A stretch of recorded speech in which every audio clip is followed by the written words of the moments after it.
Hello everyone, I'm Dr. Hana Sasaki. Thank you for being here with me today. If you have noticed that your legs don't feel quite as reliable as they once did, if getting out of your favorite chair takes a moment longer than it used to, or if the simple joy of a morning walk is sometimes overshadowed by a quiet worry about balance or aching knees, please know that you are far from alone. I see this every single day in my clinic, and I hear the same quiet frustrations from people just like you. People who have spent decades caring for their families, building careers, tending gardens, and showing up for the people they love. You've earned the right to move through your days with confidence and ease. Yet somewhere along the way, the connection between your brain and those deep leg muscles seems to have faded. The good news, and I say this with every ounce of my clinical experience, is that you can rebuild that connection. You can wake up strength you may have thought was lost forever, and you can do it without fancy equipment, without leaving your bedroom, and without pushing through pain. Today, I want to share a gentle but remarkably effective morning practice that I call the wake-up sequence. These are movements you can do while you're still lying in bed, before your feet even touch the floor. When practiced consistently and with intention, they activate the deep stabilizer muscles of your hips, knees, and pelvis more efficiently than thousands of ordinary steps. This is not about replacing your walks. It is about making those walks safer, stronger, and more enjoyable by preparing your body properly from the very first moments of the day. Before we move into exactly how to do these movements, let's talk honestly about why so many of us find ourselves in this situation. Most of my patients are active people. They walk their neighborhoods, they shop at the market, they play with grandchildren, and they proudly tell me they are hitting their steps. Yet they still struggle with wobbly balance, aching knees, or that nagging feeling that their legs are not quite listening to them anymore. The reason is both simple and profound. Walking is a wonderful activity, but it is primarily a forward-moving, weight-bearing motion. It does not automatically isolate and strengthen the small, deep muscles that act like guy wires around your joints. These stabilizers, the vastus medialis near your kneecap, the deep fibers of your gluteus medius, the rotators of your hip, they are the silent heroes that keep you steady when the ground is uneven or when you turn to reach for something on a high shelf. When those muscles grow quiet from years of sitting, repetitive movement patterns, or simply the natural changes that come with time, the larger muscles take over and compensation begins. Your body becomes clever at finding shortcuts. You shift your weight, lock your knees, lean forward at the hips. Over time, these patterns create wear on joints that were never meant to carry the load alone. It is like trying to steer a car whose alignment has slowly drifted. You can keep driving, but the ride becomes harder and the tires wear out faster. I remember a patient named Martha who came to see me last spring. At 74, Martha had been an avid gardener for more than 50 years. Her backyard was her sanctuary, filled with roses and tomatoes and the hummingbirds she loved to watch. But the year before she saw me, fear had started to steal that joy. She had fallen twice in her garden, nothing serious, but enough to shake her confidence. She began walking on her treadmill every evening, determined to stay strong, yet she would arrive at my office with inflamed Achilles tendons and knees that swelled after every session. When we talked, I could see the emotional weight she carried. She felt betrayed by her own body, as if all her years of activity should have protected her. What she hadn't realized is that her brain had lost clear communication with the deep muscles that stabilize the knee and control the pelvis. She was walking, yes, but she was walking on a foundation that had grown quiet. We began with the simplest version of the wake-up sequence, just a few minutes while she was still in bed. Within 10 days, she reported that her knees felt less noisy. Within 3 weeks, her balance during gardening had improved so noticeably that she sent me a photo of herself kneeling among her roses without hesitation. The difference was not magic. It was consistent, gentle activation of the muscles that had been sleeping. I have seen this story repeated in many forms. There was Robert, a retired engineer in his early 80s, who wanted nothing more than to keep hiking the gentle trails near his home with his wife. His legs felt heavy in the mornings, and his balance was becoming unpredictable on uneven ground. After incorporating these bed movements, he told me with quiet pride that he no longer needed to hold the handrail on every staircase. His wife later confided that she had her husband back, the one who used to walk with purpose instead of caution. These stories are not exceptions. They reflect what the science of aging has been teaching us for the past 2 decades. Our muscles remain remarkably responsive to the right kind of stimulus even into our 90s. The key is not intensity, it is precision, consistency, and the restoration of neuromuscular control. That beautiful conversation between your nervous system and your muscle fibers. When you activate these muscles while lying down, you remove the fear of falling, you eliminate the compressive forces of gravity, and you give your brain the chance to relearn proper recruitment patterns in complete safety. So let us walk through the sequence together. I will describe each movement carefully so you can follow along tomorrow morning. Begin by lying on your back with your legs extended. Take a slow, comfortable breath and simply notice how your body feels against the mattress. There is no rush. This is your time. The first movement is what I call quad activation. Keep your leg completely flat on the bed. Without lifting your knee or moving your leg at all, gently tighten the muscle on the front of your thigh, just above the kneecap. Imagine drawing that kneecap upward toward your hip. You should feel a gentle firming, not a gripping or straining. Hold that gentle contraction for 3 full seconds while breathing normally, then release completely. Repeat this 10 times on one leg, then switch to the other. Many people ask me how hard they should squeeze. The answer is just enough to feel the muscle wake up. If you're not sure whether you're doing it correctly, place your hand lightly on your thigh so you can feel the muscle tighten under your palm. This simple act is teaching your brain to find those fibers again. It is building what we call neuromuscular awareness, the foundation for everything that follows. After you have completed both legs, we move into the heel slide. This is where the deep stabilizers of the hip and the hamstrings begin to join the conversation.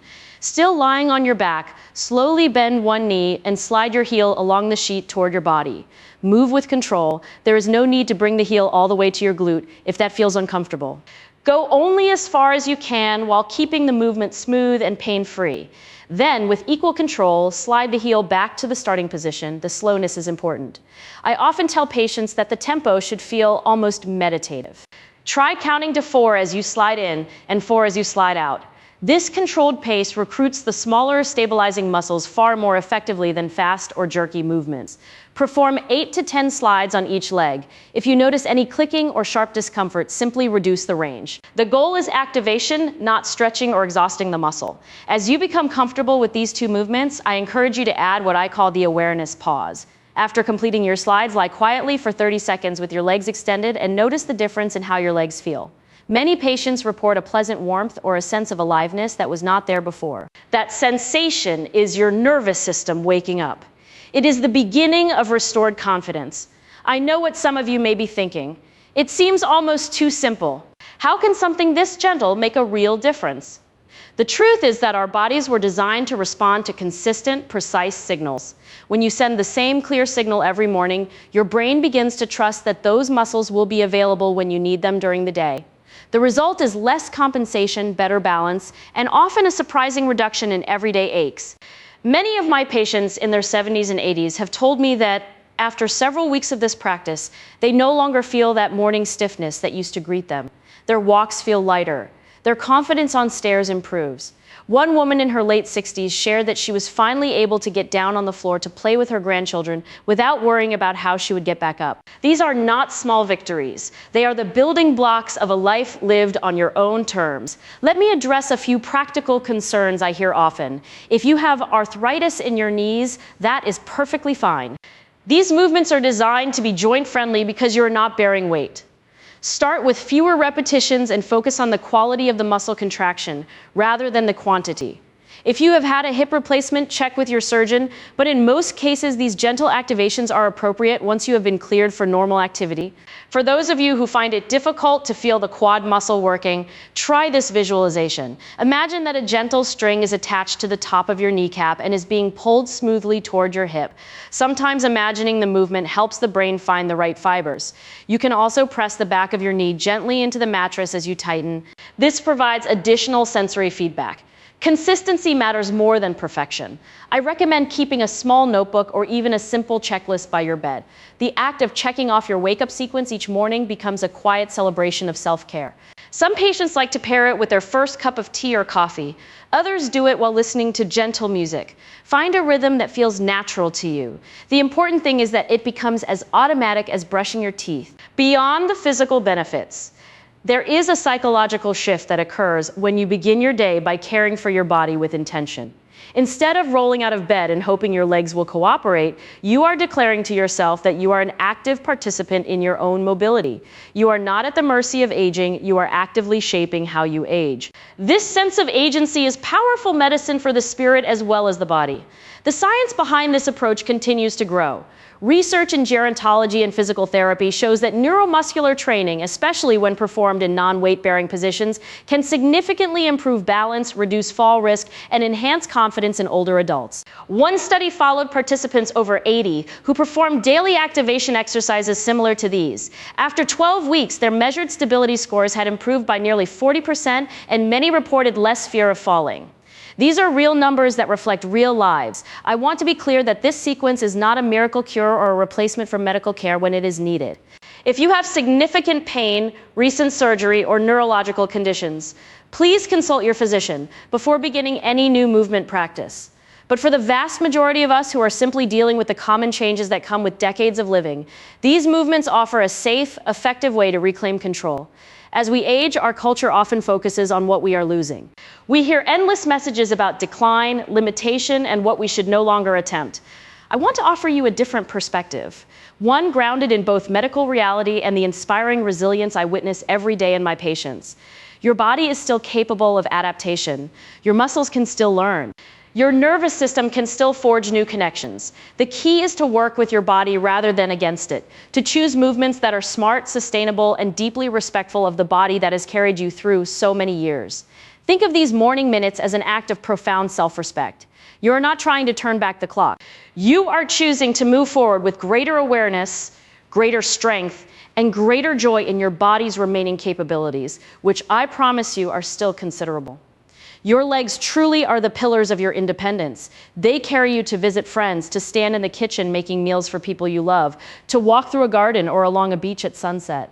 When you invest these few minutes each morning to wake them gently and thoroughly, you are ensuring that those pillars remain strong and responsive for as long as possible. I would love to hear from you in the comments below. Have you tried any form of movement while still in bed? How did it feel? What is the biggest challenge you are facing right now with leg strength, balance, or confidence in your walking? Please share your experiences. I read every comment I possibly can, and your stories help me understand how to serve this community even better. If you know someone who might benefit from this gentler approach, a parent, a neighbor, a friend who has been struggling quietly, please consider sharing this video with them. Sometimes the most meaningful gift we can give is information that restores hope and practical tools that restore function. Thank you for spending this time with me today. I know there are countless videos competing for your attention, so I am truly grateful that you chose to listen and learn. Remember to be patient with yourself. Progress is rarely linear, but it is almost always happening when we practice with consistency and kindness. Tomorrow morning, before you do anything else, give yourself the gift of these movements. Lie there in the quiet light of a new day and gently remind your legs that they are still powerful, still capable, and still deeply connected to the wonderful person you continue to be. Stay curious about what your body can do. Keep moving with awareness and compassion. I will be here in the next video to support you on this journey. Until then, take good care of those legs. They have carried you far, and with a little morning attention, they will carry you beautifully for many years to come. You deserve to feel steady. You deserve to feel strong. And you have everything you need to begin right now from the comfort of your own bed. I look forward to hearing how it goes for you. Be well, my friend.